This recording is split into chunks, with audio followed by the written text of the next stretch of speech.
ಬಯಸಿದ ಒಡವೆಗಳನ್ನು ಅಡಿ ಈಡದಿವುದದು ಭಾಷೆ. ಬಯಸಿದ ಒಡವೆಗಳನ್ನು ಅಡಿ ಈಡದಿವುದದು ಭಾಷೆ. ಹಿಂಗಂದ್ರೆ ಏನು?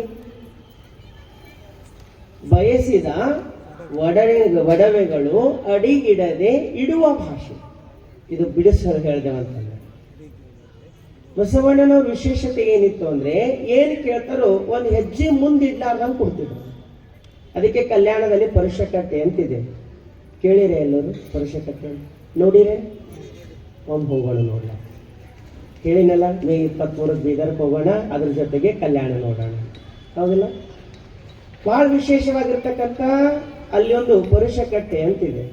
ಗುರು ಬಸವಣ್ಣನವರು ಆಸ್ಥಾನಕ್ಕೆ ಹೋಗೋಕ್ಕಿಂತ ಪೂರ್ವದಲ್ಲಿ ಪರುಷಕಟ್ಟೆ ಮೇಲೆ ಬಂದು ಕೂಡ್ತಿದ್ರು. ಅವ್ರು ಕುಂತಿರ್ತಕ್ಕಂಥ ಜಾಗನೇ ಈ ಪರುಷಕಟ್ಟೆ ಅಂತ ಆಗಿರ್ತಕ್ಕಂಥದ್ದು. ಆ ಜಾಗದಾಗ ಬಂದು ಕೂಡ್ತಿರು. ಬಸವಣ್ಣನವ್ರ ಹತ್ರ ಯಾರು ಏನು ಕೇಳ್ತಿರೋ ಒಂದು ಹೆಜ್ಜೆ ಮುಂದಿಡ್ಲಾರ್ದಂಗೆ ಕೊಡ್ತಿದ್ರು. ಒಂದು ಹೆಜ್ಜೆನು ಕೇಳಿದ ತಕ್ಷಣ ಒಂದು ಹೆಜ್ಜೆನು ಮುಂದಿಡ್ಲಾರ್ದಂಗೆ ಕೊಡ್ತಿದ್ರು. ಇವತ್ತಿಗೂ ಬಸವಣ್ಣವ್ರು ಕೊಡ್ತಾರೆ. ಇವತ್ತಿಗೂ ಆ ಭಕ್ತಿಯಿಂದ ಕೇಳಿದವರಿಗೆ ಕೊಡುವಂತರಾಗ್ತಾರೆ. ಆದ್ರೆ ನಮ್ಮಲ್ಲಿ ಆ ಭಕ್ತಿ ಬೇಕು. ಎಲ್ಲವೂ ಕೊಡ್ತಾರ, ಆದ್ರೆ ಆ ಭಕ್ತಿ ಬೇಕು. ಅದು ಯಾಕೆ ಕೇಳಬೇಕ್ರಿ? ಹೇಳ್ತಾರೆ ಅವ್ರೆ, ಹಾಡಿದೊಡೆ ಎನ್ನೋಡೆ, ಬೇಡಿದೊಡೆ ಎನ್ನೋಡೆ. ಹಾಡ್ರು ನಿನಗೆ, ಬೇಡರು ನಿನಗೆ. ಯಾಕಂದ್ರೆ ನಾವು ನಿನಗೆ ಸಮರ್ಪಿತರು. ನಾವು ನಿಮಗೆ ಸಮರ್ಪಿತವಾದ ತಕ್ಷಣ ಮತ್ತೊಬ್ಬರಿಗೆ ಬೇಡ್ಲಿಕ್ಕೆ ನಮಗೆ ಹಕ್ಕಿಲ್ಲ, ಮತ್ತು ಮತ್ತೊಬ್ಬರು ನಮಗೆ ಕೊಡಲ್ಲನು ಕೂಡ. ಅದಕ್ಕಾಗಿ ನಾವು ಬಸವಣ್ಣನವರಿಗೆ ಸಮರ್ಪಿತರಾಗಿದ್ದೇವೆ ಅಂತಂದ್ರೆ ಬಸವಣ್ಣರು ನಮಗೆ ಏನು ಬೇಕೋ ಅದೆಲ್ಲವೂ ಕೂಡ ಕೊಡ್ತಕ್ಕಂಥವ್ರು ಆಗ್ತಾರೆ. ಅದಕ್ಕಾಗಿ ನಾವು ಬಸವಣ್ಣನವರು ಬೇಡೋದಕ್ಕಿಂತ ಬಸವಣ್ಣನವ್ರಿಗೆ ಯಾರು ಏನ್ ಕೇಳ್ತಿರೋ ಅವ್ರು ಒಂದು ಹೆಜ್ಜೆ ಮುಂದಿಡ್ಲಾರ್ದಂಗೆ ಕೊಡ್ತಿದ್ರು. ಯಾಕೆ ಕೊಡ್ತಿದ್ರು ಅಂತಂದ್ರೆ ಅವ್ರಿಗೊಂದು ಸತ್ಯ ಗೊತ್ತಿತ್ತು. ಏನಿದ್ರು ವಿಶೇಷ ಚಿಂತನೆ ಅನ್ನೋದ್ರ ಬಗ್ಗೆ ನಾವು ಹೋಗ್ತಾ ಇದ್ದೀವಿ. ಸ್ವಲ್ಪ ಪೀಠಿಕೆ ಹೇಳ್ತಾ ಇದ್ದೀವಿ. ಯಾಕೆ ಕೊಡ್ತಿದ್ರು ಅಂದ್ರೆ ಅವ್ರಿಗೊಂದು ಸತ್ಯ ಗೊತ್ತಿತ್ತು. ಏನ್ ಸತ್ಯ ಗೊತ್ತಿತ್ತು? ಅವ್ರ ವಚನದ ಮುಖಾಂತರನೇ ನೋಡೋಣ. ಬಹಳ ವಿಶೇಷವಾಗಿರ್ತಕ್ಕಂಥ ವಚನ. ಮಾಡಿ ನೀಡಿ ಲಿಂಗವ ಪೂಜಿಸಿಹೆನೆಂಬುವರು ನೀವೆಲ್ಲ ಕೇಳಿರಣ್ಣ.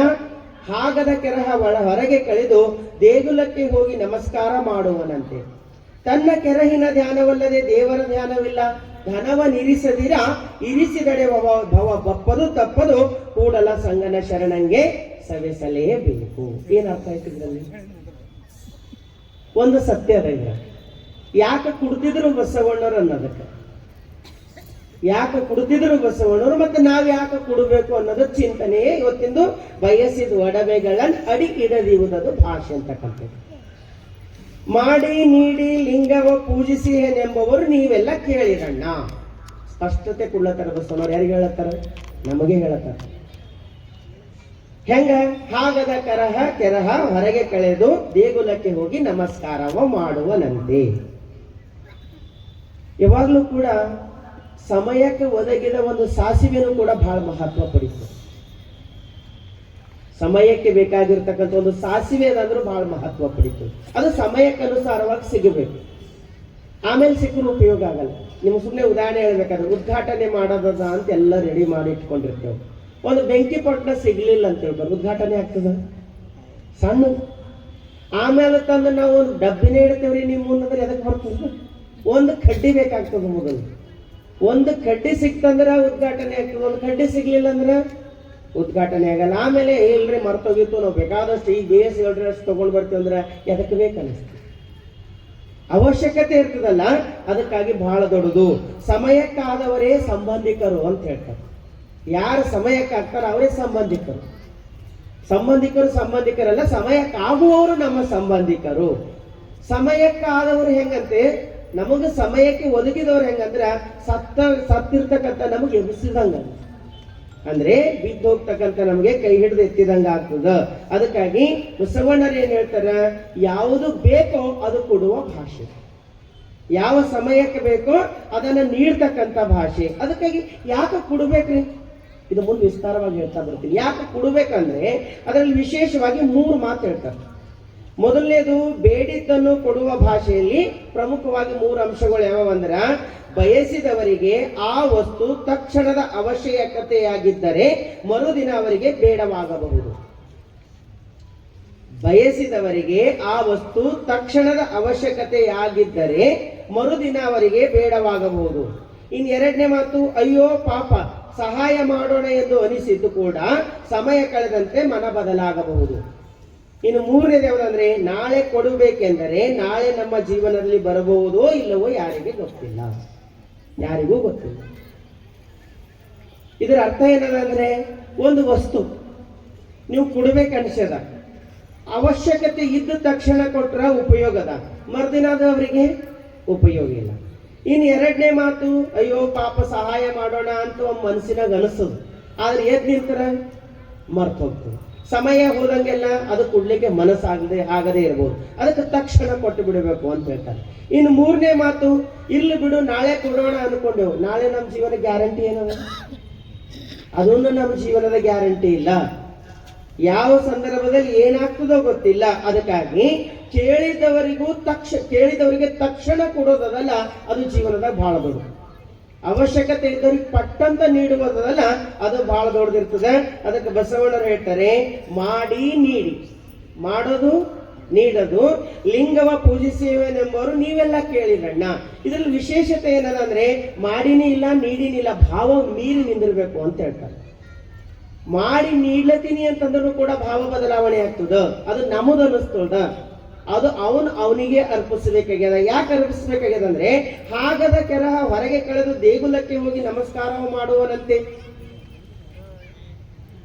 ಈ ಸಾಮಾನ್ಯವಾಗಿ ಹೊಸ ಚಪ್ಪಲಿ ಹಾಕೊಂಡು ದೇವಸ್ಥಾನಕ್ಕೆ ಹೋಗ್ತೀವಿ, ಸುಮ್ಮನೆ ದೇವಸ್ಥಾನಕ್ಕೆ ಹೋಗಿರ್ತೀರಿ, ಒಳಗೆ ಹೋಗ್ಬೇಕಾದಾಗ ಹೊರಗೆ ಚಪ್ಪಲಿ ಬಿಟ್ಟು ಹೋಗ್ತೀವಿ.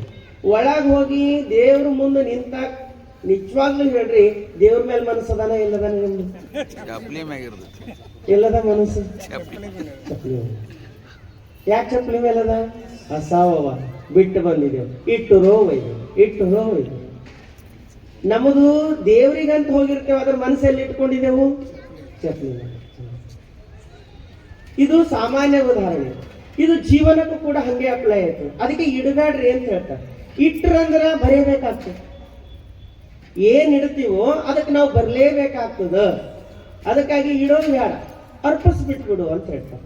ಈಗ ಒಂದು ಟ್ರೈನಿನ ಪ್ರಯಾಣ ಮಾಡ್ತಾ ಇದ್ದೀವಿ, ಒಂದು ಸಬ್ ಸ್ಟೇಷನ್, ಯಾವುದೋ ಒಂದು ಸ್ಟೇಷನ್ ಒಳಗೆ ಒಂದೆರಡು ನಿಮಿಷ ನಿಲ್ಲೋದು ಟ್ರೈನ್ ಅದ, ಪಟ್ಟಂತ ಇಳಿಬೇಕಾಗ್ತದ. ಅಂಥದ್ರಲ್ಲಿ ಕೈದಾಗ ಒಂದೇ ಬ್ಯಾಗ್ ಇತ್ತಂದ್ರ ಪಟ್ಟಂತ ಇಳಿದು ಬಿಡ್ಬೋದು. ಅರ್ಧ ಬಾಕ್ಸ್ ಎಲ್ಲ ನಾವು ಸಾಮಾನ್ಯ ತುಂಬ್ತೇವ್ರಿ ಅಂದ್ರೆ ತುಂಬಾ ದೊಡ್ಡದಲ್ಲ. ತುಂಬಿದ ಮೇಲೆ ಅದು 2 ನಿಮಿಷ ನಿಲ್ಲೋದದ, ಮುಂದೆ ಹೋಗಿ ಬಿಡೋದದ. ಅವಾಗ ಒಂದೆರಡು ಸಾಮಾನು ತಗೊಳ್ಳೋದ್ರೊಳಗಾಗ ಅದು ಟ್ರೈನ್ ಹೋಯ್ತಂದ್ರೆ ಆ ಕಡೆ ಸಾಮಾನು ಹೋಯ್ತು, ಈ ಕಡೆ ದುಃಖನೂ ಉಳಿತು. ಅದಕ್ಕೆ ಏನ್ ಮಾಡ್ಬೇಕು, ಎಷ್ಟು ಅವಶ್ಯಕತೆ ಅದ ಅಷ್ಟೇ ಇಟ್ಕೊಳ್ಬೇಕು. ಯಾಕಂದ್ರೆ ಇಳಿದು ಹೋಗೋದದ, ಪಟ್ಟಂತ ಇಳಿದು ಹೋಗ್ಬೇಕಾದ್ರೆ ಕೈದಾಗ ಹಿಡ್ಕೊಂಡು ಹೋಗಂಗಿರ್ಬೇಕು. ಬಹಳ ಜಮಾಸ್ಕೊಂಡೇವಂದ್ರ ಅದು ಬಿಡಕ್ಕೂ ಆಗಲ್ಲ, ಇಳಿಲಕ್ ಮನಸ್ಸು ಆಗಲ್ಲ. ಹಂಗಂತ ನಮ್ ಜೊತೆ ಟ್ರೈನು ನಿಲ್ಲಲ್ಲ. ಹಂಗ ಜೀವನನು ಟ್ರೈನ್ ಇದ್ದಂಗೆ ಅದ. ನಾವೆಲ್ಲ ಕುಂತಿದ್ದೆವು. ಒಂದು ದಿನ ನಮ್ಮ ಸ್ಟೇಷನ್ ಬರೋದದ, ಬಂದ ತಕ್ಷಣ ನಾವು ಪಟ್ಟಂತ ಇಳಿಬೇಕಾಗ್ಯದ. ಇಳಿಬೇಕಾದಾಗ ಬಹಳ ಜಮಾಸ್ಕೊಂಡು ಇಟ್ಟೇವು ಅಂತಂದ್ರೆ ಬಿಟ್ಟು ಹೋಗ್ಲಕ್ಕಾಗಲ್ಲ. ಹಂಗಂತ ಅದು ಬಿಡಲ್ಲ. ಬಿಟ್ಟದೆ ಯಾರಿಗಾರ ಅದು ಬಿಡಲ್ಲ. ಅದು ಒಯ್ಯೋದೇ ಅದ, ಅದು ಕಂಪಲ್ಸರಿ ಒಯ್ಯೋದದ. ಆದ್ರೆ ಇದು ಬಿಟ್ಟು ಹೋಗ್ಲಕ್ ನಾವು ಮನಸ್ಸಾಗಲ್ಲ. ಇಷ್ಟೆಲ್ಲ ಮಾಡಿದೇವಲ್ರಿ, ಹಂಗ ಇವ್ರಿಗೆ ಹೆಂಗ್ ಬಿಟ್ಟು ಹೋಗೋರ್, ಅವ್ರಿಗೆ ಹೆಂಗ್ ಬಿಟ್ಟು ಹೋಗೋರ್, ಇದು ಹೆಂಗ್ ಬಿಟ್ಟು ಹೋಗೋರ್, ಅದು ಹೆಂಗ್ ಬಿಟ್ಟು ಹೋಗೋರ್, ಸಂಪತ್ತು ಹೆಂಗ್ ಬಿಟ್ಟು ಹೋಗೋರ್, ಸಾಮಾನ್ಯ ಏನ್ ಅನ್ಕೊಂಡ್ರು ಅದು ಬಿಡೋದೇ, ಅದು ಒಯ್ಯೋದೇ ಅದ. ಅದಕ್ಕಾಗಿ ಶರಣರು ಹೇಳ್ತಾರೆ, ಅರ್ಪಿಸಿ ಬಿಡು. ಇದ್ದಾಗ ಪಟ್ಟಂತ ಅರ್ಪಿಸಿ ಬಿಡು. ಒಯ್ತೀನಂದ್ರೆ ಅದು ಹಿಂದೆ ಬರೋದಲ್ಲ. ಅಗರ್ಭ ಶ್ರೀಮಂತ, ಏನೇನು ಕೊರತೆ ಇರ್ಲಿಲ್ಲ, ಬೇಕಾದಷ್ಟು ದುಡ್ಡಿತ್ತು, ಆದ್ರೂ ಬಹಳ ಜಿಪ್ಪಳು. 1 ರೂಪಾಯಿ ಖರ್ಚು ಮಾಡ್ತಿರ್ಲಿಲ್ಲ, ಯಾವುದಕ್ಕೂ ಬಳಸ್ತಿರ್ಲಿಲ್ಲ, ಮನ್ಯಾಗ ಚಂದ ಊಟ ಮಾಡ್ತಿರ್ಲಿಲ್ಲ, ಹೆಂಗೆಂಗೋ ಬದುಕ್ತೀನು. ಅದ್ರ ದುಡ್ಡು ಕೂಡಿಡೋದು ಬಹಳ ಮನಸ್ಸಿತ್ತು. ಜಮಾಸು ನಿಮ್ಗೆ ಹೇಳ್ತೀನಿ, 1,000 ಕೋಟಿ ದುಡ್ಡು ಮಾಡೋನು, 1,000 ಕೋಟಿ ದುಡ್ಡು ಮಾಡೋನು. ಎಲ್ಲ ಲೆಕ್ಕ ಆಯ್ತು ಒಂದು ದಿನ. ಅವಾಗ ಅನಿಸ್ತು, ಇಷ್ಟೊಂದು ದುಡ್ಡು ಮಾಡಿನಲ್ಲ, ಈಗ ನಾನು ಎಲ್ಲರಂಗ್ ಬದುಕ, ಎಲ್ಲರಂಗ್ ಇರಲ್ಲ, ಎಲ್ಲರಂಗ್ ಊಟ ಮಾಡಾರ, ಎಲ್ಲರಂಗ್ ಬದುಕಾರಂತ ವಿಚಾರ ಮಾಡಿ ಮನೆ ಮಕ್ಕಳಿಗೆಲ್ಲ ಕರೆದಳು. ನೋಡ್ರಿ, ಇಷ್ಟು ದಿನ ಹೆಂಗಾರ ಬದುಕಿದೆವು, ಭಾಳ ಚಿಕ್ಕಣ ತನ್ನದೇನು ಬದುಕಿದೆವು. ಎಲ್ಲಿ ಟೂರಿಗೆ ಹೋಗಿಲ್ಲ, ಪಿಕ್ನಿಕ್ ಹೋಗಿಲ್ಲ, ಏನೇನ್ ಮಾಡಿಲ್ಲ. ಈಗ ಬೇಕಾದಷ್ಟು ನಮ್ಮಲ್ಲಿ 1000 ಕೋಟಿ ಆಗ್ಯದ. ಇನ್ನು ನಾಳೆ ಏನು ಆನಂದವಾಗಿ ಯಾರು ಎಷ್ಟು ಬೇಕೋ ಅಷ್ಟು ಖರ್ಚು ಮಾಡಿ ಆರಾಮಾಗಿರೋಣಂತೆಲ್ಲ ಹೇಳಿ ರಾತ್ರಿ ಮಲ್ಕೊಂಡು ನಿಮ್ಗೆ ಹೇಳ್ತೀನಿ, 12 ಗಂಟೆ ಅನ್ನೋವಾಗ ಛಟ್ ಅಂತಂತ ಎಲ್ಲಿ ಎದೆ ಚಟ್ ಅಂತೂ ಕಣ್ಣು ಮಂಜಾಯ್ತು. ಸ್ವಲ್ಪ ಕಣ್ಣು ತೆರೆದು ನೋಡ್ತಾನ, ಎದುರೊಬ್ಬ ಬಂದು ನಿಂತೀನಿ. ಏನಂದ್ರೆ ಒಂದು ದೊಡ್ಡದು ಪಾಣದ ಮೇಲೆ ದೊಡ್ಡ ಬೀಸಿಲಿ ಒಂದು ಗದ ಹಿಡ್ಕೊಂಡು ಬಂದು ಕುಂತೀನಿ. ಯಾರು ನೋಡಿದ್ದೀನಿ? ಯಾರ ಯಾವಾಗ ಬಂದು ಕುಂತೀನಿ? ಇವಂದನು ನೀ ಯಾರು ಅಂದನು. ಅವಂದನು ನೀನು ಕರ್ಕೊಂಡು ಹೋಗ್ಲಕ್ಕೆ ಬಂದಿದ್ದೀನಿ, ನಿನ್ನ ಟೈಮ್ ಮುಗಿದು, ನಾ ಯಮ ಇದ್ದೀನಿ. ಅವನು ನೀ ಈಗ ಯಾಕೆ ಬಂದಿದ್ದಿ? ಯಮ ಅಂದನು ನೀನು ಟೈಮ್ ಮುಗಿದು ಯಾಕೆ ಬಂದಿದ್ದಿ ಅಂತ ಕೇಳೋಂಗಿಲ್ಲ. ಟೈಮ್ ಆಗ್ಯದ ನಡಿಯೋನು. ಅವಂದನು ನನ್ನ ಟೈಮ್ ಎಲ್ಲಾಗ್ಯದ, ಈಗ ಸ್ಟಾರ್ಟ್ ಆಗ್ಲತ್ತನ್ನೋದು. ಇಷ್ಟು ದಿನ ಹೆಂಗೆಂಗೋ ಬದುಕೀನಿ, ಇವತ್ತೇ ನಂದೆಲ್ಲ ಲೆಕ್ಕ ಮುಗ್ದೋದು. ಎಲ್ಲ ಮಕ್ಕಳಿಗೆಲ್ಲ ಕೂಡಿಸ್ಕೊಂಡು ಮಾತಾಡೀನಿ, ಎಲ್ಲ ಮುಗ್ದದ. ನಾಳೆ ಚಂದ ಬದುಕರಂದೀನಿ, ಅದಕ್ಕೆ ಬರೋದು ಬಂದಿದಿ, ಪರವಾಗಿಲ್ಲ, ನೀವು ವಾಪಸ್ ಹೋಗು, ಇನ್ನೊಂದು 2-3 ವರ್ಷ ಬಿಟ್ಟು ಬಾ ಅಂದು. ಯಾರಿಗೆ? ಯಮನು. ಅವಂದನು ನಮ್ಮಲ್ಲಿ ಹಂಗೆ ಕುಡ್ಲಕ್ಕೆ ಬರೋದು ಫಿಕ್ಸ್ ಅದ. ನಂಬಲ್ಲಿ ವಾಮ ಬಂದೇವಂದ್ರೆ ಕರ್ಕೊಂಡೇ ಹೋಗ್ಬೇಕು. ಇವಂದನು ಹೋಗ್ಲಿ, ಬರೋದು ಬಂದಿದ್ದಲ್ಲ, ಅಟ್ಲೀಸ್ಟ್ 2 ವರ್ಷ ಕೊಡ್ಲಿಲ್ಲ ಅಂದ್ರೆ 1 ವರ್ಷ ನನಗೆ ಟೈಮ್ ಕೊಡು. 1 ವರ್ಷ ತನಕ ನಾನು ಎಲ್ಲ ಚಂದ ಬರೀತೀನಿ, ಅದಾದ್ಮೇಲೆ ನಾನು ಆರಾಮಾಗಿ ಬರ್ತೀನಿ ಅಂತಂದ್ರೆ ಯಮ ಅಂದನು ನಂಬಲ್ಲಿ 1 ವರ್ಷ ಇಲ್ಲ, 1 ನಿಮಿಷ ಟೈಮ್ ಕೊಡ್ಲಕ್ಕಾಗಲ್ಲ. ನೀನು ಮುಗೀತು ಅಂದ್ರೆ ಹೋಗ್ಬೇಕಷ್ಟೇ. ಅವನು ಹಂಗೆ ಆಗ್ತದ, ಒಳ್ಳೆ ರೀತಿಯಿಂದ ಬದುಕಬೇಕಲ್ಲತ್ತೀನಿ, ಪರವಾಗಿಲ್ಲ, ನಾನು 1,000 ಕೋಟಿ ದುಡ್ಡು ಮಾಡೀನಿ, ಅದ್ರಾಗ ಅರ್ಧ ನಿಂಗ ಅರ್ಧ ನಂಗ ಅಂದನು. ಯಾರಿಗೆ? ಅವನು ನಿಮ್ ದುಡ್ಡು ನಮ್ಮಲ್ಲಿ ನಡೆಯಲ್ಲ, ನಿಮ್ಮ ನೋಟ್ ನಮ್ಮಲ್ಲಿ ನಡೆಯಲ್ಲ. ನೀ 1,000 ಕೋಟಿ ಮಾಡು, 10,000 ಕೋಟಿ ಮಾಡು, ಆದ್ರೆ ಅದು ನಮಗೆ ಉಪಯೋಗ ಇಲ್ಲ. ನಮ್ಮಲ್ಲಿ 2 ದುಡ್ಡು ನಡೀತಾವೆವು ಪಾಪ. ಅವೆರಡೇ ನಡೀತಾವ. ಇವು ನೋಟ್ಗಳು ನಡೆಯಲ್ಲ, ಬಿಡು, ಖಾಲಿ ನಡಿ ಅಂತಂದ್ರೆ ಅವಾಗ ಅವ ಶ್ರೀಮಂತ ಅಂತಾನೆ. ಹೋಗ್ಲಿ, ಅಟ್ಲೀಸ್ಟ್ 1 ದಿನ ಟೈಮ್ ಕೊಡು. ನಾಳೆ ಬೆಳಿಗ್ಗೆ ಎದ್ದು ನನ್ನ ಮಕ್ಕಳಿಗೆಲ್ಲ ಮಾತಾಡಿ ನಾ ಹೋಗಿ ಬರ್ತೀನಿ ಅಂತ, ನಾನು ನಿನ್ ಜೊತೆ ಆನಂದವಾಗಿ ಬರ್ತೀನಿ, ಬೇಕಾದ್ರೆ ನೀ 1,000 ಕೋಟಿ ಪೂರ ಇಟ್ಕೊ ಅಂತಂದ್ರೆ ಯಮ ಅಂತನ, ತಮ್ಮ 1 ದಿನ ಇಲ್ಲ, 1 ನಿಮಿಷನೂ ನಿನಗೆ ಕೊಡ್ಲಿಕ್ಕಾಗಲ್ಲ. ನಿನಗೇನು ಟೈಮ್ ಕೇಳತ್ತಿದಲ್ಲ, ನಿಂದೇ ಆಯುಷ್ಯದಾಗ ಇನ್ನೊಂದು 2 ನಿಮಿಷ ಉಳಿದದ, ಏನು ಮಾಡ್ಕೋತಿ ಮಾಡ್ಕೋ ಅಂತಂದ್ರ ಶ್ರೀಮಂತನಿಗೆ ದಿಗಿಲಾಗ್ತದ. ಅಯ್ಯೋ, ಒಳ್ಳೆ ರೀತಿಯಿಂದ ಬದುಕಬೇಕಂದ ಆಯುಷ್ಯನೇ ಮುಗಿದೋಯ್ತಲ್ಲ ಅಂತ ದಿಗಿಲಾಗಿ ಕೊನೆಗೆ ಅವನು ಸಂದೇಶ ಬರೆದಿರ್ತಾನೆ. ತನ್ನ ನರ ಕಟ್ಟು ಮಾಡಿಕೊಂಡು ರಕ್ತ ತೆಗೆದು ಗೋಡಿ ಮೇಲೆ ಒಂದು ಸಂದೇಶ ಬರೀತಾನೆ. ಏನಂತ ಸಂದೇಶ ಬರೀತಾನಂದ್ರೆ, ಜಗತ್ತಿನ ಮಾನವರೇ 1,000 ಕೋಟಿ ಒಡೆಯನಾದ ನಾನು 1 ನಿಮಿಷವೂ ಕೂಡ ಕೊಳ್ಳಲಾಗಲಿಲ್ಲ, 1 ನಿಮಿಷವೂ ಕೂಡ ಹೆಚ್ಚಿನದಾಗಿ ಪಡೆಯಲಾಗಲಿಲ್ಲ. ದಯವಿಟ್ಟು ನಿಮ್ಮಲ್ಲಿ ವಿನಂತಿಸಿಕೊಳ್ಳುತ್ತೇನೆ, ಪ್ರತಿ ನಿಮಿಷವೂ ಕೂಡ 1,000 ಕೋಟಿ ಆನಂದವನ್ನು ಯಾವ ರೀತಿ ಅನುಭವಿಸ್ತಿರೋ ಅದೇ ರೀತಿಯಿಂದ ಬದುಕಿ ಅಂತ ಸಂದೇಶ ಬರಬೇಕು.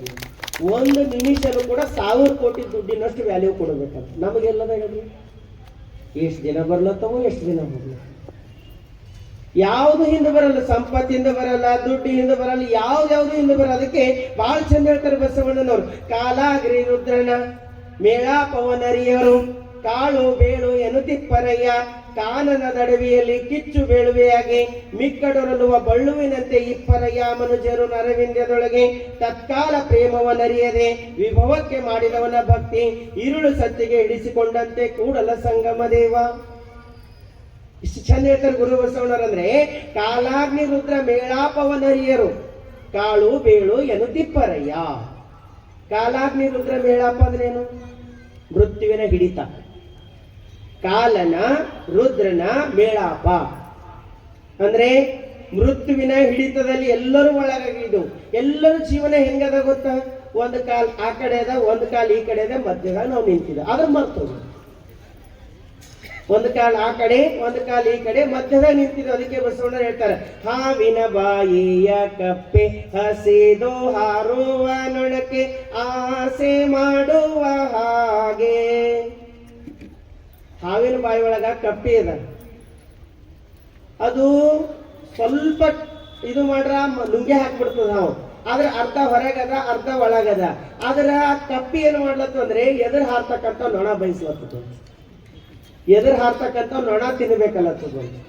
ತಿಂದು ಎಷ್ಟು ದಿನ ಬದುಕ್ತದ, ಯಾವಾಗ ಒಳಗೆ ಹೋಗ್ತದೋ ಗೊತ್ತಿಲ್ಲ, ಆದ್ರೂ ಕೂಡ ಏನ್ ಬಯಸ್ಲತ್ತದ? ನೊಣ ಬಯಸ್ಲತ್ತ. ಶೂಲನೇರುವ ಕಳ್ಳ ಹಾಲು ತುಪ್ಪವ ಕುಡಿದು ಮೇಲೇಸು ಕಾಲ ಬದುಕುವನು. ಒಯ್ದು ಶೂಲಕ್ಕೆ ಹಾಕ್ಲತ್ತಾರ, ನೀನ್ ಅಂತಿಮ ಇಚ್ಛೆ ಏನದ ಅಂದ್ರ ಅವ ಹಾಲು ತುಪ್ಪ ಕುಡಿಬೇಕು ಅನ್ಸ್ಲತ್ತದ ಅಂದನಂತ. ಕೊಂಡೆಸ್ದಿನೇರವನ. ಇದು ಮಾತು ಜೀವನಕ್ಕೆ ಬಹಳ ಸತ್ಯವಾಗಿರ್ತಕ್ಕಂಥದ್ದು ಮತ್ತು ನಾವು ತಿಳ್ಕೊಳ್ತಕ್ಕಂಥದ್ದು. ನಮ್ಮೆಲ್ಲರ ಜೀವನ ಇಷ್ಟೇ ಅದ. ಆದ್ರೆ ನಾವೇನ್ ತಿಳ್ಕೊಂಡಿವಿ ಶಾಶ್ವತ ಅಂತ ತಿಳ್ಕೊಂಡಿವಿ. ಜೀವನ ಶಾಶ್ವತ ಅದ, ಎಂದೆಂದೂ ಅಳಿದು ಹೋಗಲ್ಲ. ನಾವು ಬಂದಿದ್ದೇವೆ ಅಂದ್ರೆ ಖಾಯಂ ಇಲ್ಲೇ ಇರ್ತೇವೆ, ಉಳಿದಿದ್ದೇವೇನು ಯಾರು ಇರಲ್ಲ. ಜೀವನ ಅಲ್ಪ ಅದ, ಯಾವಾಗ ಅಳಿದು ಹೋಗ್ತದೋ ಗೊತ್ತಿಲ್ಲ. ಅದಕ್ಕಾಗಿ ಶರಣರು ಏನ್ ಹೇಳ್ತಾರಂದ್ರೆ, ಈ ಅಳಿದು ಹೋಗುವ ಜೀವನವನ್ನ ಉಳಿಸ್ಬೇಕಾಯ್ತಂತಂದ್ರ ನನಗೆ ಬೇಕಂತ ಇಟ್ಕೊಳ್ಬೇಡ ತಮ್ಮ, ನಿನ್ನ ಬಳಿ ಏನದನೋ ಅದು ಪಟ್ಟಂತ ಶರಣರ ಸಂಘಕ್ಕೆ ಸವಿಸು, ಅದೇ ನಿಜವಾದ ದಾಸೋಹ ಆಗ್ತದ. ಸವಿಸ್ಬಿಡು ಅಂತ ಹೇಳ್ತಾರೆ.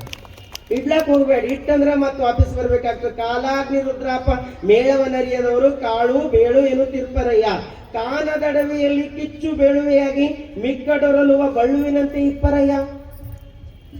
ಕಾನನಡವಿಯಲ್ಲಿ, ಕಾನನ ಅಂದ್ರೆ ಕಾಡು, ಕಾಡಿಗೆ ಬೆಂಕಿ ಬಿದ್ದದ, ಆ ಬೆಂಕಿ ಒಳಗ ಒಂದು ಬಳ್ಳು ಅಂದ್ರೆ ನರಿ ಸಿಕ್ಕಾಕೊಂಡ್ ಬಿಟ್ಟದ, ಅರ್ಧ ಮರ್ಧ ಸುಟ್ಟದ. ಇನ್ನೇನು ಅದ್ರ ಪ್ರಾಣ ಆ ಕಡೆ ಹೋಗ್ತಾನೆ ಇಲ್ಲ, ಈ ಕಡೆ ಮೈ ಬೆಂದದ, ನೋವು ಭಾಳ ಆಗ್ಲತ್ತದ. ಅದು ಇಡೀ ಕಾಡೆಲ್ಲ ಅದು ಸುತ್ತಾಡ್ಲತ್ತು ನೋವಿನಾಗೆ ಸುತ್ತಾಡ್ಲತ್ತದ. ಈ ಕಡೆ ಸಾವು ಇಲ್ಲ, ಈ ಕಡೆ ಜೀವನನೂ ಇಲ್ಲ, ಆದ್ರೂ ನೋವು ಭಾಳ ಅದ. ಈ ಉದಾಹರಣೆ ಯಾಕೆ ಕೊಟ್ಟರು ಬಸವಣ್ಣವರು? ಸ್ವಲ್ಪ ವಿಚಾರ ಮಾಡಿ ನೋಡಿದ್ರೆ ಇದು ಉದಾಹರಣೆ ಯಾಕೆ ಕೊಟ್ರು ಅಂದ್ರೆ, ನಮ್ಮೆಲ್ಲರ ಜೀವನ ಬೆಂದಿದಂಗೆ ಅದ, ಅರ್ಧ ಸುಟ್ಟಿನ ಜೀವನ ಅದ. ನೀವು ನೋಡ್ರಿ, ಪ್ರತಿಯೊಬ್ಬರ ಜೀವನದ ಕಷ್ಟ ಅವನ ಇಲ್ಲ. ಯಾರ ಜೀವನದಾಗ ಕಷ್ಟ ಇಲ್ಲ ಹೇಳ್ರಿ? ಪ್ರತಿಯೊಬ್ಬರ ಜೀವನದಾಗ ನಾವು ಹೇಳ್ತಿರ್ತೇವೆ ಎಲ್ಲ ಸುಖ ಅದ ಅಂದ್ರೆ, ಯಪ್ಪ ಎಲ್ಲ ಅದರಿ, ಅದು ಒಂದಿರಬಾರ್ದಿತ್ತು, ಅದು ಒಂದಿರಬಾರ್ದಿತ್ತು. ಅದು ಒಂದಿರ್ಲಿಲ್ಲ ಅಂದ್ರೆ ನಾವು ಬಹಳ ಆನಂದವಾಗಿರ್ತೀವಿ. ಅದು ಒಂದು ಅದ ನೋಡ್ರಿ, ಅದು ಒಂದು ಸರಿ ಐತಂದ್ರೆ ನಮಗೆ ಎಲ್ಲ ಚಂದ. ಅದು ಸರಿ ಐತಂದ್ರೆ ಮುಗ್ದುದೇನು, ಮತ್ತೊಂದು ಬರ್ತದ. ಪ್ರತಿಯೊಬ್ಬರ ಜೀವನದಾಗ ಒಂದಿಲ್ಲ ಒಂದು ದುಃಖ ತುಂಬಿಕೊಂಡೇ ಬಿಟ್ಟದ. ನಾವ್ ಎಷ್ಟು ಸಂತೋಷವಾಗಿದ್ದೀವಿ ಅಂದ್ರೂ ಕೂಡ ಒಂದು ನಮ್ಮ ಮನಸ್ಸು ಕೊರಿತಾ ಇರ್ತದೆ, ಹಂಗ ಯಾವ ರೀತಿ ಬೆಂಕಿ ಒಳಗೆ ಸಿಕ್ಕಾಕೊಂಡಿರ್ತಕ್ಕಂಥ ನರಿ ತನ್ನ ಮೈ ಸುಟ್ಕೊಂಡು ದುಃಖದಿಂದ ಅಡ್ಡಾಡತ್ತದಲ್ಲ, ಹಂಗ ಈ ಜೀವನದಾಗ ಬಂದು ಏನೆಲ್ಲ ಇದ್ರು ಕೂಡ ನಾವು ದುಃಖಿಗಳಾಗಿವಿ. ಯಾವಾಗ ಈ ಸತ್ಯ ಗೊತ್ತಾದಾಗ, ವಯಸ್ಸು ಮುಗಿದೋದಾಗ ಅವಾಗ ಹೇಳ್ತಾನೆ, ಆ ಪೂಜೆ ಮಾಡಾರ್, ಈ ಧ್ಯಾನ ಮಾಡಾರ್, ಲಿಂಗ ದೀಕ್ಷೆ ತಗೊಂಬಾರ್, ಅದು ಮಾಡಾರ್, ಇದು ಮಾಡಿ, ಏನ್ ಮಾಡ್ರು ಮುಗಿದೋಗ್ಯದ. ದುಃಖದ ಒಳಗೆ ಮುಚ್ಚಾಕೊಂಡೆ ಅಂದ್ರೆ ಅದರಿಂದ ಹೊರಗೆ ಬರ್ಲಕ್ಕಾಗಲ್ಲ. ಅದಕ್ಕೆ ಗುರುಲಿಂಗ ಜಂಗಮ ಸೇವೆ ಆಗಲ್ಲ. ഇരുಳು ಸತ್ತಿಗೆ ಹಿಡಿಸಿಕೊಂಡಂತೆ ಕೂಡಲ ಸಂಗಮ ದೇವ. ಅಲ್ಪನಿಗೆ ಐಶ್ವರ್ಯ ಬಂದ್ರೆ ಅರ್ಧ ರಾತ್ರಿದಾಗ ಕೊಡೆ ಹಿಡ್ಕೊಂಡ ಅಡ್ಡಾಡಿ ನಾನು. ಹಂಗ ನಮ್ಮ ಜೀವನನು ಕೂಡ ಏನಾಗ್ಯದಂದ್ರೆ ಅಶಾಶ್ವತವಾಗಿರ್ತಕ್ಕಂಥ ಜೀವನದಾಗ ಬದುಕ್ತಾ ಇದ್ದೀವಿ. ಆದ್ರೆ ಶಾಶ್ವತ ಬಹಳ ಅದ ಅಂತ ತಿಳ್ಕೊಂಡು ಇದೇ ಸಂಪತ್ತಿಗಾಗಿ ಬಿದ್ದೀವಲ್ಲ. ಅದಕ್ಕಾಗಿ ಶರಣರು ಹೇಳ್ತಾರೆ, ಇದು ಯಾವುದು ನೀನ್ ಹಿಂದೆ ಬರ್ತಕ್ಕಂಥದ್ದಲ್ಲ, ನೀನ್ ಹಿಂದೆ ಬರ್ತಕ್ಕಂಥದ್ದು ಒಂದೇ ಒಂದದ, ನೀನು ಮಾಡಿರ್ತಕ್ಕಂಥ ದಾಸೋಹ, ನೀನು ಕೊಟ್ಟಿರ್ತಕ್ಕಂಥ ನಿನ್ನಿಂದ ಆಗಿರ್ತಕ್ಕಂಥ ದಾಸೋಹನೇ ನಿನ್ನ ಸಂಪತ್ತದ. ಅದಕ್ಕೆ ಅಲ್ಲಮ್ಮ ಪ್ರಭುದೇವ ಹೇಳ್ತಾರೆ, ಭೂಮಿ ನಿನ್ನದಲ್ಲ, ಹೇಮ ನಿನ್ನದಲ್ಲ, ಕಾಮಿನಿ ನಿನ್ನವಳಲ್ಲ, ನಿನ್ನೊಡವೆ ಎಂಬುದು ಜ್ಞಾನ, ಅದು ಒಂದೇ ನಿನ್ನ ಒಡವೆ ಅದ. ಅದಕ್ಕೆ ಬಿಟ್ಟು ಮತ್ತೇನಿಲ್ಲ. ಇದು ಯಾವುದೂ ಶಾಶ್ವತ, ಇದೆಲ್ಲವೂ ಕೂಡ ಅಶಾಶ್ವತ. ಒಂದು ಕೋಳಿ, ಸಣ್ಣ ಕೋಳಿ ತಿಪ್ಪಿಗುಂಡಿ ಕೆದರ್ತಾ ಇತ್ತಂತ. ತಿಪ್ಪಿಗುಂಡಿ ಕೆದರ್ಬೇಕಾದಾಗ ಅಲ್ಲೊಂದು ರತ್ನ ಸಿಕ್ಕಿತ್ತಂತ. ತಿಪ್ಪಿಗುಂಡ್ಯಾಗ ಒಂದು ರತ್ನ ಬಂತಂತ. ರತ್ನ ಬಂದ್ರೆ ಅದಕ್ಕೆ ಕೋಳಿ ಅದಕ್ಕೆ ನೋಡ್ತು, ಒಂದು ಚುಂಚ್ ಹೊಡೆದಾಗ ಅದು ಹೊಡಿಲಿಲ್ಲ. ಪಕ್ಕದ ಕಾಲಿಲಿ ನಿಂಗೆ ಸರಿಸ್ತು, ಮತ್ತೆ ಕೆದರ್ಲಿಕ್ಕೆ ಚಾಲೋ ಮಾಡ್ತಂತ. ರತ್ನ ಕೋಳಿಗೆ ಮಾತಾಡ್ತಂತ, ಹುಚ್ಚಾಗಿದ್ದೇನು, ನನಗೆ ಕಾಲಿಲಿಂದ ಸರಿಸ್ತೀನಿ, ನನ್ನ ಬೆಲೆ ಗೊತ್ತದನ, ನಾನು ಎಷ್ಟು ಬೆಲೆ ಬಾಳ್ತೀನಿ ಅಂತ ನಿನಗೆ ಗೊತ್ತದ ಏನು, ನನಗೆ ಕಾಲಿಲಿಂದ ಸರಿಸ್ತಾ ಇದೆಯಲ್ಲ ಅಂತ ಹೇಳ್ಬಿಡ್ತಂತ. ಅವಾಗ ಅದು ಏನು ಅಂತ ಹೇಳ್ತಂತಂದ್ರೆ, ಕೂಡಬಟ್ ಆಮೇಲೆ ಕೊಡಟ್ ಸೈ ಏತಾನೆ ಆಮೇಲೆ ಕೊಡಟ್ ಕೂಡ. ಅವಾಗ ಅದು ತಿಪ್ಪಿಗುಂಡಿಗೆ ಕೆದರ್ಬೇಕಾದಾಗ ಅದು ಏನ್ ಹೇಳ್ತಂತ, ಇದು ನೀನು ಎಷ್ಟರ ಬೆಲೆ ಬಾಳಿರ್ಬೋದು, ಆದ್ರೆ ನನಗೆ ನೀನು ಬೆಲೆ ಇಲ್ಲ. ನೀನು ಕೋಟಿ ಬಾಳ್ಬಹುದು, ಆದ್ರೆ ನೀನ್ ನನಗೆ ಉಪಯೋಗ ಇಲ್ಲ. ನನಗೇನು ಉಪಯೋಗದ ತೋರಿಸ್ತೀನಿ ನಿಂದ್ರ ಅಂತ ಆ ರತ್ನಕ್ಕೆ ಪಕ್ಕಕ್ಕೆ ಸರಿಸಿ ಕೋಳಿ ಕಾಲ್ ಕೆದರ್ತಾ ಹೋಯ್ತಾ ಒಂದು ಕಾಳು ಬಂತಂತ. ಒಂದು ಕಾಳು ಬಂದ್ರೆ ಅದು ರತ್ನನ ಮುಂದಿಟ್ಟು ತೋರಿಸ್ತಂತ. ನೀನು ಕೋಟಿ ಬೆಲೆ ಬಾಳೋದಿರ್ಬೋದು, ಆದ್ರೆ ನೀನು ಮನುಷ್ಯರಿಗಿದ್ದಿ. ನನ್ನ ಕೋಟಿ ನಿಜವಾದ ಯಾವ್ದದ ಅಂತಂದ್ರೆ ಈ ಕಾಳೆ ಕೋಟಿ ಅದ ನೋಡು, ಇದೇ ನನಗೆ ಸಾಕು ಅಂತ ನುಂಗ್ಬಿಡ್ತಾನೆ. ಏನಿದ್ರ ಅರ್ಥ? ಶರಣರಿಗೂ ನಮಗೂ ಇರ್ತಕ್ಕಂಥ ವ್ಯತ್ಯಾಸ ಏನಂದ್ರ, ನಮಗ್ ಸಂಪತ್ತೇ ಸಿರಿವಂತಿಕೆ ಅಂತ ತಿಳ್ಕೊಂಡಿವಿ, ಆದ್ರೆ ಶರಣರು ಸಾಧನೆನೇ ಸಿರಿವಂತಿಕೆ ಅಂತ ತಿಳ್ಕೊಂಡಿವಿ. ನಾವು ಇದು ಇಟ್ಟರೆ ಬಹಳ ಗೌರವದ ಅಂತ ತಿಳ್ಕೊಂಡಿವಿ. ಆದ್ರೆ ಅವ್ರಂದ್ರು ಇದು ಸರ್ಸರದ ಬಹಳ ಗೌರವದ ಅಂತ ಅವ್ರು ತಿಳ್ಕೊಂಡ್ರು. ನಮ್ಮ ಗೌರವ ಇದ್ರಲಿಂದ ಹೆಚ್ಚು ಮಾಡ್ಕೊಳ್ತೀವಿ. ಪ್ರತಿಯೊಬ್ಬರ ಬಾಯಿಲಿಂದ ಒಂದು ಮಾತು ಬರ್ತದೆ ಅಂತೇವ್ರಿ. ದುಡ್ಡಿದ್ರೆ ಗೌರವ, ದುಡ್ಡಿದ್ರೆ ವ್ಯಾಲ್ಯೂ, ದುಡ್ಡಿಲ್ಲದ್ರೆ ಯಾರು ವ್ಯಾಲ್ಯೂ ಮಾಡ್ತಾರೆ ನೋಡ್ರಿ ಅಂತೇವಿಲ್ಲ. ದುಡ್ಡು ಇರ್ಲಂದ್ರೆ ಯಾರು ನಮಗೆ ಗೌರವ ಕೊಡ್ತಾರ, ದುಡ್ಡು ಇಲ್ಲದ್ರೆ ಯಾರು ಕರೀತಾರ. ಎಲ್ಲಕ್ಕಿಂತ ದೊಡ್ಡ ದುಡ್ಡೇ ಅದ, ಎಲ್ಲಕ್ಕಿಂತ ದೊಡ್ಡ ದುಡ್ಡೇ ಅದ, ಅದ್ರ ದುಡ್ಡು ಮಾಡ್ಬೇಕು. ನೀವು ಎಷ್ಟು ಕೋಟಿ ಮಾಡ್ರೆ ಗೌರವ ಸಿಗ್ತದೆ ಹೇಳ್ರಿ? ಸಿಕ್ಕಿದೇನೆ ಯಾರಿಗಾರ? ಸುಮ್ಮನೆ ಭಾಳ ಕೊಡ್ತೀರಂತ ಇಟ್ಟು ಮ್ಯಾಲ ಕರೆದು ಒಂದು ಶಾಲೆ ಹಚ್ಚಿ ಕಳಿಸ್ಬೋದು. ಹೇಳ್ಬೇಕಾದ ಭಾಳ ದಾಸೋಹ್ಯರ ಅಂತ ಇಷ್ಟ ಅನ್ಬೋದು. ಆದ್ರೆ ನಿಜವಾದ ಗೌರವ ಯಾವ್ದದ ಅಂತಂದ್ರೆ ನಿನ್ನೊಡವೆ ಎಂಬುದು ಜ್ಞಾನದ. ಸತ್ಯದ ಜ್ಞಾನ ನಮ್ಮೊಳಗಿತ್ತಂದ್ರೆ ಅದಕ್ಕಿಂತ ದೊಡ್ಡದು ಯಾವುದೂ ಇಲ್ಲ. ಇವತ್ತು ನಾವು ಬಸವಣ್ಣನವರನ್ನ ಪೂಜೆ ಮಾಡ್ತೀವಿ. ಎಷ್ಟು ಇಟ್ಟು ಹೋಗ್ಯಾರ ನಮ್ಮ ಸಲುವಾಗಿ? ಪ್ಲಾಟ್ ಇಟ್ಟು ಹೋಗ್ಯಾರೇನು? ಯಾರಿಗಾರ ಆಸ್ತಿ ಇಟ್ಟು ಹೋಗ್ಯಾರೇನು? ಬಂಗಾರ ಇಟ್ಟು ಹೋಗ್ಯಾರೇನು? ಅಕ್ಕಮಾದೇವಿ ತಾಯಿಯನ್ನ ಪ್ರಾರ್ಥಿಸ್ತೀವಿ, ಪೂಜಿಸ್ತೀವಿ, ಧ್ಯಾನಿಸ್ತೀವಿ. ಏನ್ ಇಟ್ಟು ಹೋಗ್ಯಾಳ ಅಕ್ಕ? ನಮಗಾಗಿ ಏನಾರ ಜಗತ್ತಿನ ಪ್ರತಿಯೊಬ್ಬ ಮಹಾತ್ಮರು ಈ ಜಗತ್ತಿಗೆ ಬಂದರ ಅವ್ರು ನಮಗೆ ಏನೇನ್ ಇಟ್ಟೋಗಿಲ್ಲ. ಆದ್ರೂ ಕೂಡ ನಾವು ಅವರನ್ನ ನೆನೆಸ್ತೀವಿ, ಪ್ರಾರ್ಥಿಸ್ತೀವಿ, ಪೂಜಿಸ್ತೀವಿ. ನಮ್ಮ ಹಿರುಗಳು, ನಮ್ಮ ಅಪ್ಪನ ಅಪ್ಪ ಇಷ್ಟು ಹಿಂದಕ್ಕೆ ಹೋದೇವಂದ್ರೆ ಅವನ ಹೆಸರು ಏನದ ನಮ್ಗೆ ಯಾರಿಗೂ ಗೊತ್ತಿಲ್ಲ. ಅದೇನು ಮತ್ತ ಅವನೇ ತಿಳತಿದ್ವಿ. ಯಾವ ಹಿರಿಯರು ಅನಿಸ್ಕೊಂಡಿರ್ತಕ್ಕಂಥ ನಮ್ಮ ಪೂರ್ವಜರ ಮನೆಯರದಾರೋ ಅವ್ರದ್ದು ಎಲ್ಲಾ ತಿಳತಿದ್ದೇವೆ. ಆದ್ರೆ ಇವತ್ತಿಂತ ನಾವು ಹೆಸರು ಇಟ್ಟಿಲ್ಲ. ಅಟ್ಲೀಸ್ಟ್ ನಮಗೆ ಮರ್ತು ಹೋಗಬಾರ್ದಂತ ಮುತ್ತೆ ಹೋದ್ರಂದ್ರೆ ಮೊಮ್ಮಗನಿಗೆ ಹೆಸರು ಇಡ್ತೇವೆ. ಅವನ ಹೆಸರು ನೆನಪಿರ್ಲ ಅಂತ. ಹೋಗಿದ ಮುತ್ತೇನ ಹೆಸರು ಮೊಮ್ಮಗನಿಗೆ ಇಡ್ಲಿ ಅಂದ್ರೆ. ಈಗ ಇತ್ತೀಚೆಗೆ ಅದನ್ನು ಮರ್ತೋಗ್ಯದ. ಹೆಂಗಂದ್ರೆ ಮುತ್ತೇನ ಹೆಸರು ಏನೋ ಕಲ್ಲಪ್ಪ ಇತ್ತು, ಮುಂದೆ ಮೊಮ್ಮಗನಿಗೆ ಕಲ್ಲಪ್ಪ ಅಂತ ಇಟ್ಟೇವ್ ಅಂದ್ರೆ ಹೆಂಗಾಗ್ಯತ್ತಂತ ಅದ್ರಾಗಿನ್ ಕರ ತಗೋತೇವ್, ಲರ ತಗೋತೇವ್, ಪರ ತಗೋತೇವ್, ಯಾವ್ದಾರ ಒಂದು ಸೇರಿ ಹೊಸ ಹೆಸರು ತಯಾರು ಮಾಡಿ ಆ ಮುತ್ತನ ಅಲ್ಲೇ ಎಂಡ್ ಮಾಡಿ ಮತ್ತೆ ಹೊಸ ಸ್ಟಾರ್ಟ್ ಮಾಡ್ಬಿಡ್ತಾವ. ಹೌದಿಲ್ಲ? ಅವನ ಹೆಸರು ನಾವು ಜೊತೆಗೆ ತಗೊಂಡು ಬರಲಿ ಅವು. ಯಾಕಂದ್ರೆ ಅವ್ರು ಇದು ಶಾಶ್ವತ ಅಂತ ತಿಳ್ಕೊಂಡಿರು, ಅದಕ್ಕೆ ಅವ್ರು ಅಲ್ಲಿ ಹೇಳೋದು ಹೋಗ್ಯಾರ. ಅವ್ರು ಅದು ಶಾಶ್ವತ ಅಂತ ತಿಳ್ಕೊಂಡಿರು, ಅದಕ್ಕೆ ಅವ್ರು ನಮಗೆ ನೆನಪುಳ್ದಾರ. ಈಗ ನಾವು ಯಾರು ಏನ್ ಮಾಡ್ಬೇಕು? ಅದು ಶಾಶ್ವತ ಅನ್ಕೋಬೇಕಾ, ಇದು ಶಾಶ್ವತ ಅನ್ಕೋಬೇಕಾ? ಇದು ಬಹಳ ಕ್ರಿಟಿಕಲ್ ಅದಲ್ಲ. ಅದು ಶಾಶ್ವತದ ಅಂತಂದ್ರೆ ಯಾರ್ಯಾರು ಬರೋರಿದ್ರಿ ನಟ್ ಹೋಗಾರ ಅನ್ಸರಿ. ಬರ್ತೀರೇನು ಯಾರು? ನೀವು ಬರ್ತೀರಾ, ಇಲ್ಲೇ ಇರ್ತೀರಾ?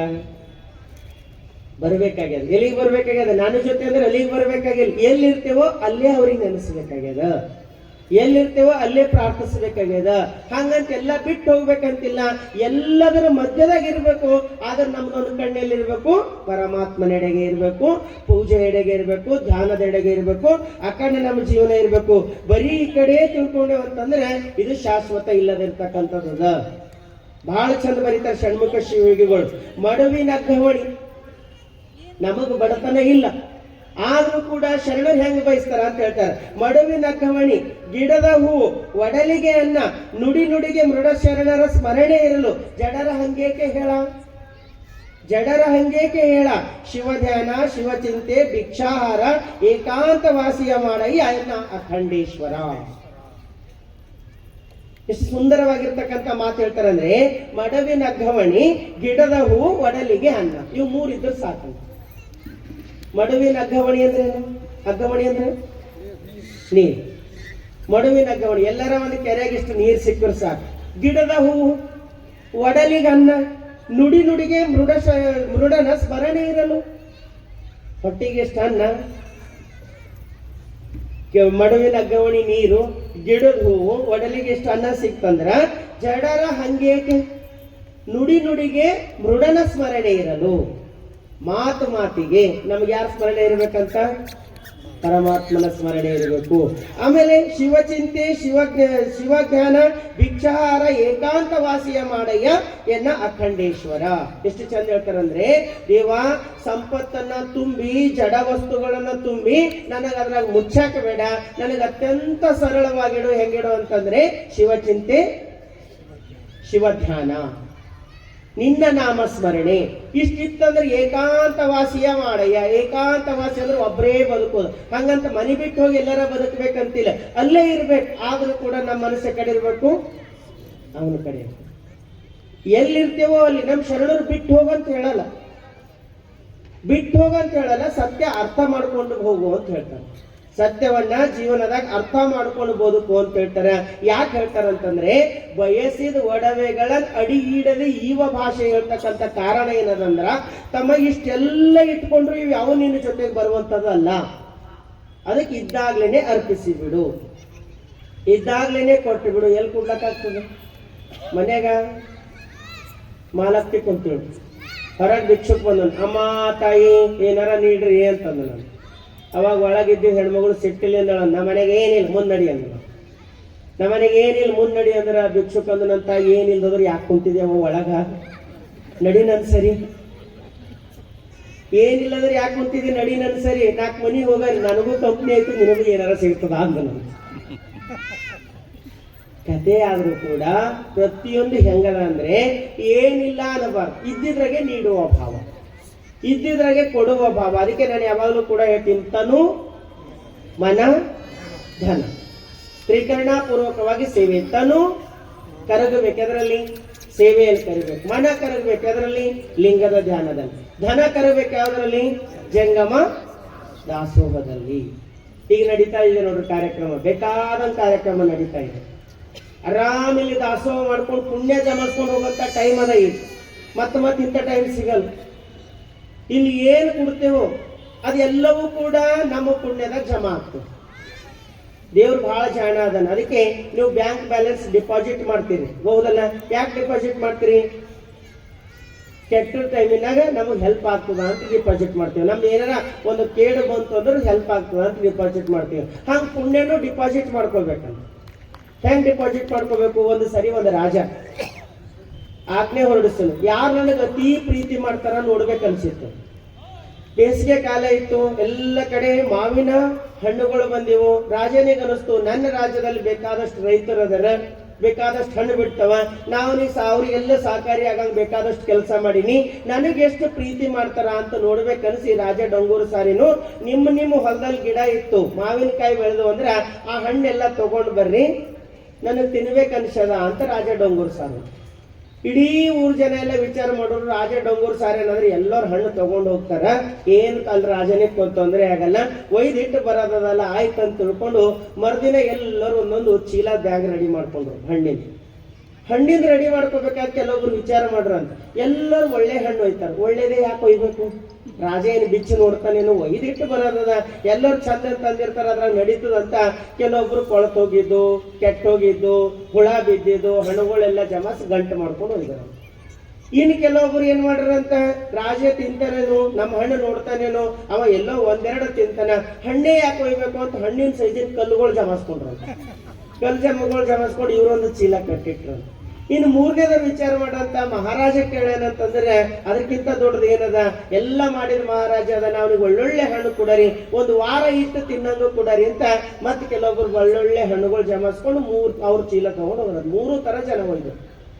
ಮಹಾರಾಜನ ಹತ್ರ ಹೋದ್ರು, ಮಹಾರಾಜ ಹಣ್ಣು ಬೇಕಾಗಿದ್ದಿಲ್ಲ, ಇವ್ರು ನನಗೆ ಎಷ್ಟು ಪ್ರೀತಿ ಮಾಡ್ತಾರ ಅಂತ ನೋಡ್ಬೇಕಾಗಿತ್ತು. ಮಹಾರಾಜ ಪ್ರೀತಿ ಮಾಡ್ತಾರಂತ ನೋಡ್ಬೇಕಾಗಿತ್ತು. ಅವ ಏನು ಮಾತಾಡ್ಲಿಲ್ಲ. ಅವ ಏನಂದನಂತ, ಯಾರ್ಯಾರು ಹಣ್ಣು ತಗೊಂಡು ಬಂದಾರ ಅವರೆಲ್ಲ ಒಳಗ್ ಬರ್ರಿ, ಇಲ್ಲಿ ರೂಮ್ಗಳದಾವ, ಇವ್ರಿಗೆ ವಯಸ್ಸು ಜನರಿಗೆ ಒಯ್ದು ರೂಮಿನ ಒಳಗೆ ಹಾಕ್ರಿ, ಇವು ಯಾವ ಹಣ್ಣು ತಂದಾರ ಒಂದು ವಾರ ಅವೇ ಹಣ್ಣು ತಿಂದು ಹೊರಗೆ ಬರ್ಬೇಕು ಅಂತ ಹೇಳ್ಬೇಕು. ಯಾರ್ಯಾರು ಯಾವ್ಯಾವ ಹಣ್ಣು ತಂದಾರ ಅವೇ ತಿಂದು ಹೊರಗೆ ಬರ್ಬೇಕು. ಒಳಗೇನು ಕಲ್ಲು ತಗೊಂಡು ಹೋಗಿರಲ್ಲ, ಡವ ಡವ ಡವ ಹೊಡ್ಕೊಲ್ಲ. ಕಲ್ಲು ತಂದಿದೆ ಅಂದ್ರೆ ತಲೆ ಕಡಿಕಂದ್ ರಾಜ ಹೊರಗೆ ಹೇಳಂಗಿಲ್ಲ, ಒಳಗೆ ತಿನ್ನಂಗಿಲ್ಲ, ಏನು ಮಾಡಂಗಿಲ್ಲ, ಒಳಗೊಯ್ದು ಬಿಟ್ರಂತ. ಒಂದು ವಾರ ಇರೋದ ತಂದಿರ್ ಕಲ್ಲು ನೋಡ್ಲತ್ತರು, ಕಣ್ಣೀರ್ ಹಾಕ್ಲತ್ತರು, ಅಯ್ಯೋ ಎಲ್ಲ ಇದು ಹಣ್ಣು, ಬೇಕಾದಂತ ಹಣ್ಣಿದ್ದು ಮನ್ಯಾಗ, ಅವು ಬಿಟ್ಟು ಕಲ್ಲು ತಗೊಂಡು ಬಂದಿವಲ್ಲ, ಎಂತ ದುರ್ವಿಧಿ ಅಂತ ಅಳ್ಕೊಂಡು ಒಂದು ವಾರ ಅಲ್ಲೇ ಉಸಿರುಗಟ್ಟು ಬ್ಯಾನಿ ಬಿದ್ದು ಹೋದ್ರು.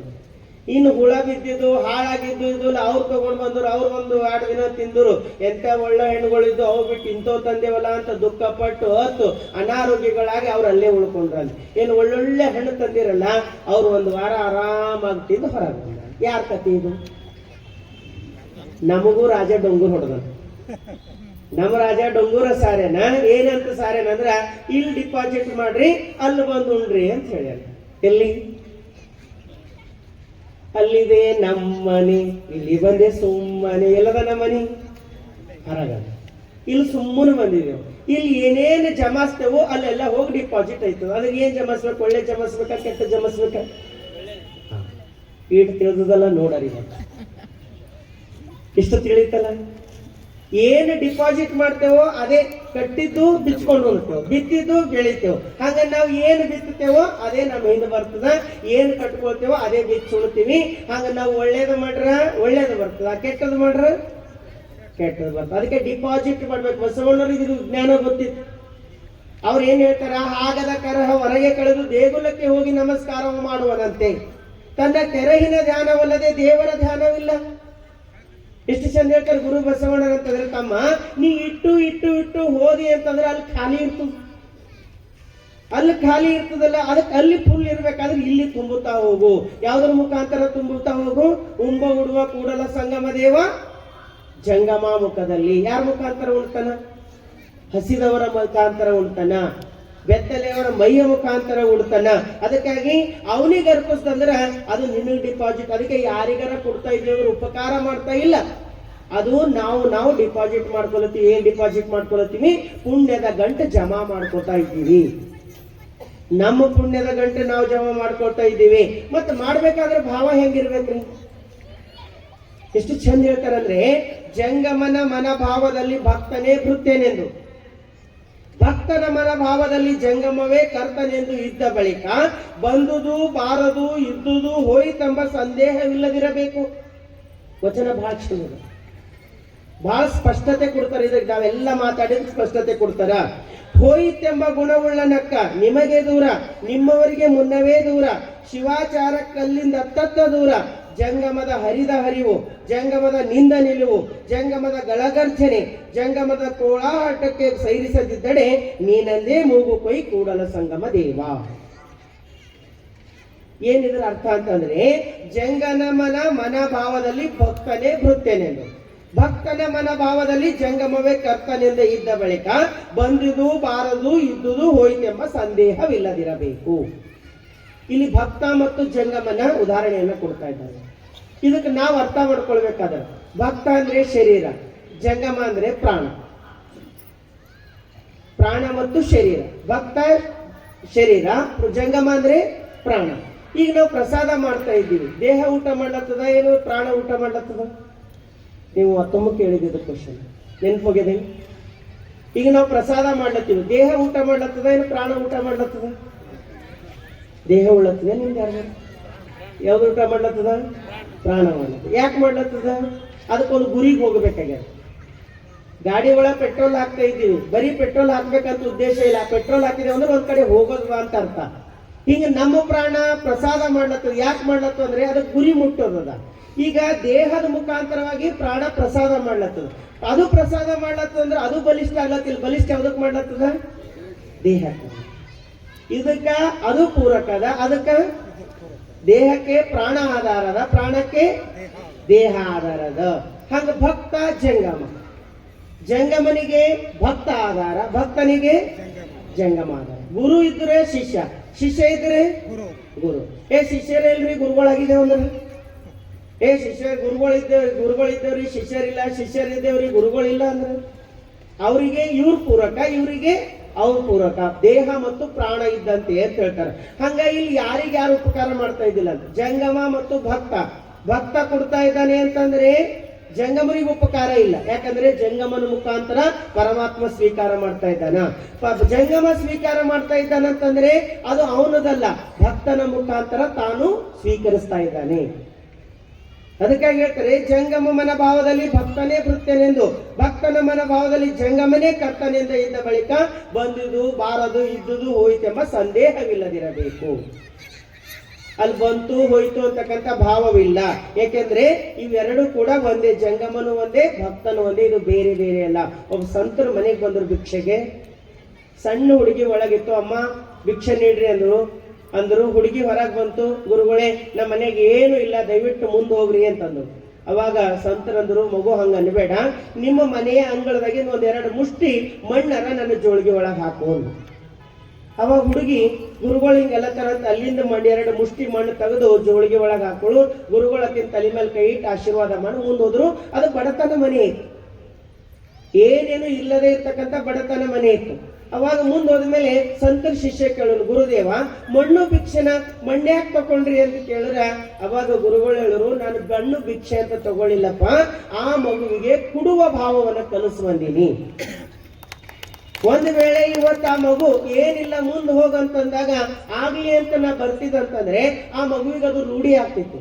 ಯಾರ ಅವಶ್ಯಕತೆ ಇದ್ದೋರು, ಯಾರ ಮುಂದೆ ಕಿಂಬಲ್ ಎಲ್ಲ ಬಂದಾಗ ಅವಶ್ಯಕತೆ ಇದ್ದೋರು ಅವಳ ಮನೆಗೆ ಹೋದ್ರೆ ಅವಳು ಅದೇ ಗುಣ ಬೆಳೆಸ್ಕೊಂಡು ಇಲ್ಲ ಅಂತಂದ್ರೆ ಮುಂದೆ ಹೋಗ್ತಿದ್ರು. ಅದಕ್ಕೆ ಇವತ್ತು ಅವಳಿಗೆ ಅಟ್ಲೀಸ್ಟ್ ಮಣ್ಣರ ಭಿಕ್ಷೆ ಕೊಡುವಂತ ತಗೊಂಡಿನಲ್ಲ, ಆ ಮಗುವಿನೊಳಗೊಂದು ಸಂಸ್ಕಾರ ಬಂತು. ಮನೆಗೆ ಬಂದವರಿಗೆ ಏನಾರ ನೀಡಬೇಕಂತ ಇವತ್ತು ಏನು ಇಲ್ಲ ಮಣ್ಣು ಕೊಟ್ಟಳ, ಮುಂದೆ ಏನಾರ ಬಂತಂದ್ರೆ ಸಂಪತ್ತು ಕೊಡ್ತಾಳ, ಆ ಭಾವ ಕಲಸ ಬಂದಿನಿ ಅಂತ ಹೇಳೋದು. ಇದು ನಮ್ಮ ಮನೆಗೆ ನಾವು ಅಪ್ಲೈ ಮಾಡ್ಕೊಂಡೇ ಒಂದು, ನಮ್ಮ ಮನೆಗೆ ನಾವು ಅರ್ಥ ಮಾಡ್ಕೊಂಡೇವಲ್ಲ. ನಿಮ್ಮ ಮನೆಗೆ ಗುರುಗಳು ಬಂದು ಸಣ್ಣ ಮಗ ಇರ್ತಾನೆ, ಸಣ್ಣ ಮಗು ಇರ್ತದೆ, ನೀವು ಗುರುಗಳಿಗೆ ಕಾಣಿಕೆ ಕೊಡ್ಬೇಕಾಗಿರ್ತದೆ.